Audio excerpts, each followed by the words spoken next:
안녕하세요. 감동TV입니다. 오늘도 행복할 준비 되셨나요?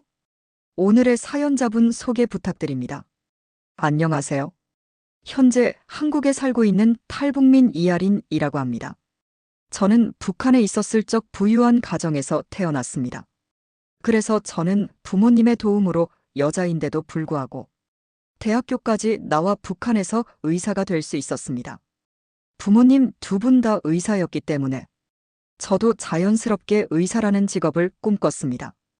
대학을 다닐 때만 해도 하루빨리 면허를 받아서 아픈 사람들을 치료해주고 싶다라는 마음으로 정말 열심히 공부를 했습니다. 그렇게 어렵게 받은 의사 면허, 저의 초심은 금방 사라지고 말았습니다.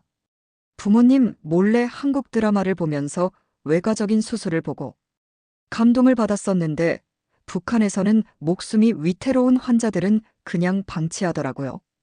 그만큼 의료 지식이 없으니까요. 저도 사실 대학교 학부 시절에 배운 적이 없는 겁니다. 그렇게 몇 명 환자를 시도조차 안 해보고 방치해버리니 사람이 점점 나태해지더군요. 저는 그래서 외과로의 진학을 버리고 산부인과를 선택했습니다.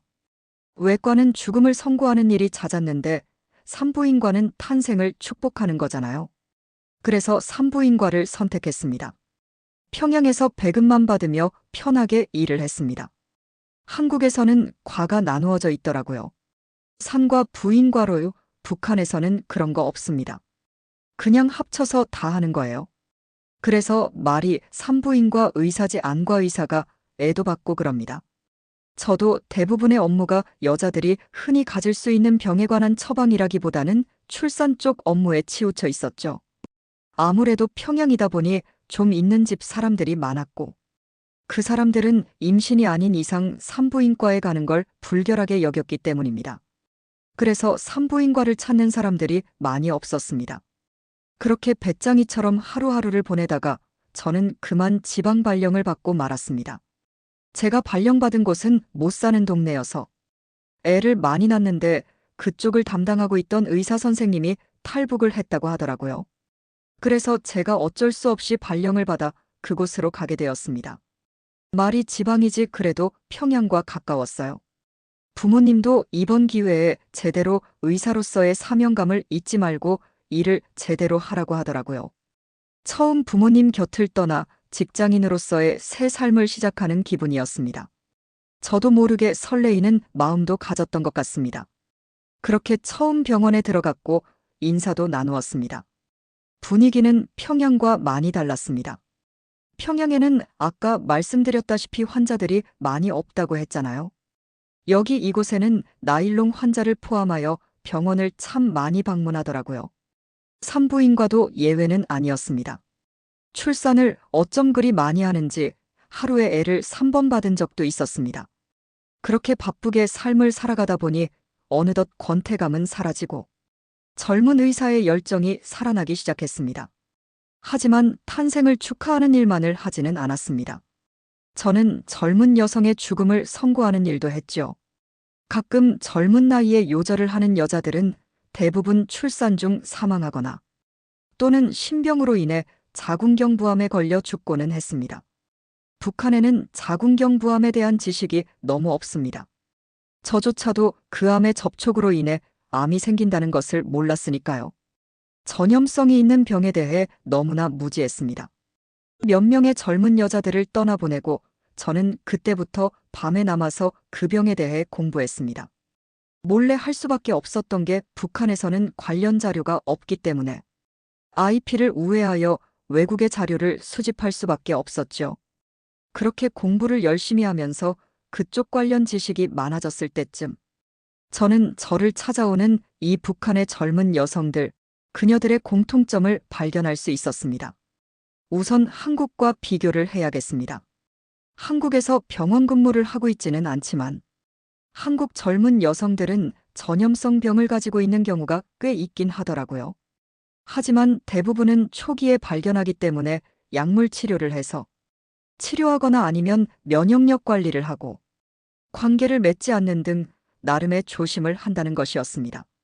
하지만 북한의 여성들은 대부분은 자신이 그 병을 가지고 있는지도 모른다는 겁니다. 그냥 밑이 간지러워서 왔다고 합니다. 저는 대충 다 예상이 가지만 한번 보겠다고 합니다. 북한 여성들은 다리를 벌린다는 것에 모욕감을 느낍니다. 그냥 검사 없이 약 주면 안 되냐고 그래요. 저는 절대 안 된다 하고 말로 설득을 해서 진료를 보죠. 그래서 직접 벌려보면 정말 처참합니다. 어찌나 긁어댔던지 그곳이 벌겋게 부어올라 있어요. 그리고 또 그 비위생적인 손으로 긁어대니 상처도 많이 났습니다. 헐었다고 표현하죠. 저는 가려워도 이곳에 손대지 말라고 합니다. 대부분의 이곳을 찾는 북한 여자들은 그곳이 벌겋게 퉁퉁 부어 있습니다. 저는 그럼 의사로서 다 나을 때까지는 관계 가지면 안 됩니다.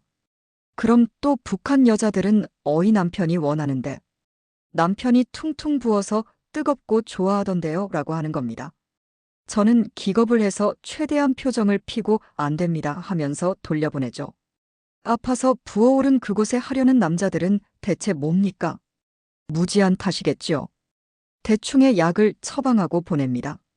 그리고 두 번째 북한 여자들의 공통점은 그곳이 울창하달까요? 한국과 비교를 빼놓을 수 없겠죠. 한국의 여성들은 미관상 또는 위생상 그곳을 제모한다더라고요. 너무 많이 나면 숯을 치거나요. 그게 아니더라도 어느 정도 그곳을 위생적으로 관리를 합니다. 하지만 북한 여자들은 그곳이 울창한 숲 같습니다. 그것을 욕하는 게 아닙니다. 하지만 한 달에 한 번 하는 월경 그리고 비위생적인 환경 제때 치료하지 않은 전염성 병으로 인해 그 숲엔 벌레가 살고 있습니다. 사면발이라고 아시나요? 평양에서는 잘 보지 못했는데 이곳으로 내려오니 잘 보이더라고요. 남녀노소 벅벅 긁습니다. 그래서 저는 약 처방을 내려주고 제모도 제안하죠. 그럼 100% 여성들의 얼굴이 벌개져서 욕을 합니다. 저 그렇게 가벼운 여자 아닙니다. 헉, 그게 아니라 건강상 제안을 하는 거지 않습니까? 받아들이지를 못합니다. 그리고 마지막으로 그곳의 날개 모양입니다. 어렸을 때부터 노동을 주로 하다 보니 그곳이 잘 드러나 있거든요. 그런데 한국에 와서 보니 이뿐이 수술이라고 그것을 자르는 수술도 있대요. 한국에 와서 알게 된 사실은 북한 여자들은 대부분이 조금 늘어났다는 겁니다.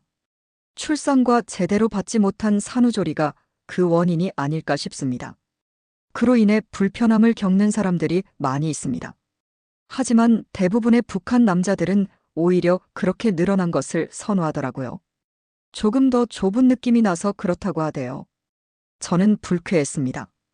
여성들은 자신의 몸을 갈아가며 남성들에게 맞춰야 한다는 것이요. 이 지방에서 근무를 하면서 저는 참 현타가 많이 왔습니다.